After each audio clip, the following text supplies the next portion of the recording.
तो एबीवीपी की एक छात्रा जवाब देगी, और ऐसा जवाब देगी कि 1 इंच की राजनीति रौनक खत्री की और एनएसयूआई की किसी गुंडे की दिल्ली विश्वविद्यालय में नहीं बचेगी। कि एनएसयूआई ये मान चुकी है कि वो चारों पोस्ट पर हार रहे हैं। वो विद्यार्थी परिषद की लोकप्रियता, विद्यार्थी परिषद का एक्सेप्टेंस विद्यार्थियों के बीच में बहुत भारी मतों से जीत दिलाने वाला है। आदाब, नमस्कार, सत श्री अकाल। मैं सोहेल अहमद और आप देख रहे हैं पीकेडी न्यूज़ चैनल। इस समय मेरी मौजूदगी है दिल्ली यूनिवर्सिटी में। यहाँ पे आपको पता ही होगा कि इस समय चुनाव चल रहे हैं डूसू के, और बहुत ही सुचारू रूप से, बहुत ही शांतिपूर्वक ढंग से दिल्ली यूनिवर्सिटी और प्रशासन ने ये चुनाव करवाया है। आप देख ही सकते हैं मेरे लाइव तस्वीरों के माध्यम से। लेकिन अभी हाल फिलहाल कुछ थोड़ी देर पहले ही करोड़ीमल कॉलेज में छात्रों के संग मारापीटी हुई, जिसके अंदर एनएसयूआई के जो पूर्व प्रेसिडेंट हैं रौनक खत्री, उन्होंने किसी लड़की के ऊपर हाथ उठाया। आइए बातचीत करेंगे, जानने की कोशिश करेंगे कि क्या मामला है।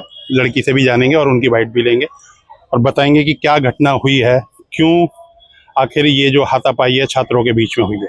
मेरा नाम गार्गी जोशी है, दिल्ली यूनिवर्सिटी की स्टूडेंट हूँ। क्या हुआ है? आज जैसे कि इलेक्शंस थे, अराउंड 12:15 रौनक खत्री केम इन किरोड़ीमल कॉलेज में आकर पुलिस प्रशासन और गार्ड्स ने जब उसको रोकने की कोशिश करी तो वो जबरदस्ती कॉलेज के अंदर घुसा। कॉलेज के अंदर वो अपने 40 अन्य साथियों के साथ गया था, जिनमें से एक भी दिल्ली विश्वविद्यालय का छात्र नहीं था। वो सारी बाहरी थे। जब पुलिस ने उसे रोकने की कोशिश करी तो वो और उसके साथी भागते हुए गए और केमिस्ट्री डिपार्टमेंट में अंदर घुस गए। जब वो अंदर गया तो अंदर जाने के बाद वो अंदर था और डिपार्टमेंट इंचार्जेस पुलिस ने गेट बंद कर दिया वहां का। हमारी लाख कोशिशों के बाद गेट नहीं खुला। जब रौनक खत्री बाहर आ रहा था तो गेट खुला। जब हमने उससे सवाल करने की कोशिश करी कि वो क्यों कॉलेज में आया है जबकि वो स्टूडेंट नहीं है और उसके साथ इतनी भीड़ क्यों आई है, तो उसकी टीम ने हमें धक्का मारा, नीचे गिराया। रौनक खत्री ने मेरे ऊपर पाँव रखा और उसके बाद वो आगे गया। जब मैं उठकर वापस उसको पकड़ा आगे जाकर तो उसने मेरे से बदतमीजी करी, मुझे अपशब्द बोले और एबीवीपी मुर्दाबाद के नारे लगाए और मुझे बहुत बुरा बोला है, मेरे पर पैर रखा है। मैं ये बदतमीजी बिल्कुल भी बर्दाश्त नहीं करूंगी। मैं पुलिस प्रशासन से, दिल्ली विश्वविद्यालय प्रशासन से ये आग्रह करती हूँ कि इसके खिलाफ जल्द से जल्द सख्त कार्रवाई की जाए और एक्शन लिया जाए। मेरा नाम मित्रविंदा है, मैं दिल्ली विश्वविद्यालय छात्र संघ की सेक्रेटरी हूँ।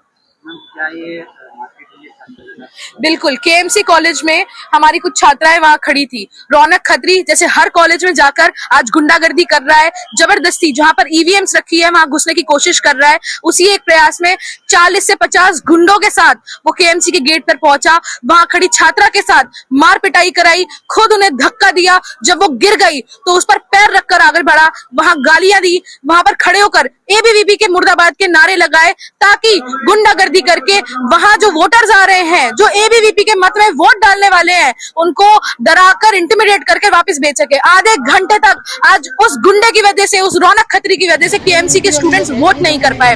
ये कुछ नहीं है, ये एनएसयूआई के अंदर का डर है, जिस डर की वजह से अब वैसी नीच और छोटी राजनीति पर आ उतरे हैं और केएमसी की छात्रा के साथ बदतमीजी करी, हंसराज कॉलेज में छात्रा के साथ बदतमीजी करी। इनकी गुंडागर्दी कहीं नहीं चलेगी।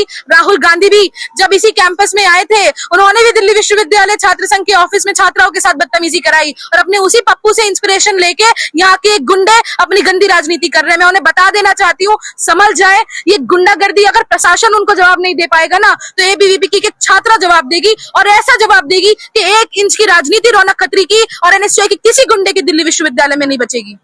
मैं डॉक्टर वीरेंद्र सिंह सोलंकी, अखिल भारतीय विद्यार्थी परिषद से राष्ट्रीय महामंत्री। क्या ये पूरा मामला हुआ है?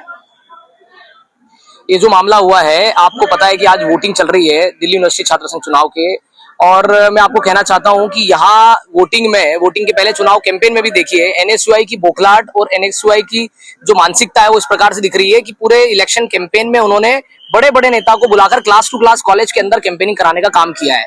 आप सचिन पायलट को ले लीजिए, राहुल गांधी को ले लीजिए, दीपेंद्र हुड्डा, अमन राय, ऐसे इनके जितने बड़े बड़े नेता है वो कॉलेज के अंदर घुसकर, क्लास के अंदर घुसकर स्टूडेंट्स के बीच में जाकर कैंपेन करने का काम किया है। उसके बावजूद भी उनकी बौखलाहट खत्म नहीं हुई, उनको अभी भी ये लग रहा है। और उन्होंने जिस प्रकार से राहुल गांधी नेशनल लेवल पर देश की राजनीति में एलिगेशंस लगाते हैं, उसी से सीखकर ये इनकी छात्र विंग भी इस प्रकार के एलिगेशंस लगा रहे हैं कि ईवीएम में ये किया वो किया। ये बौखलाहट है।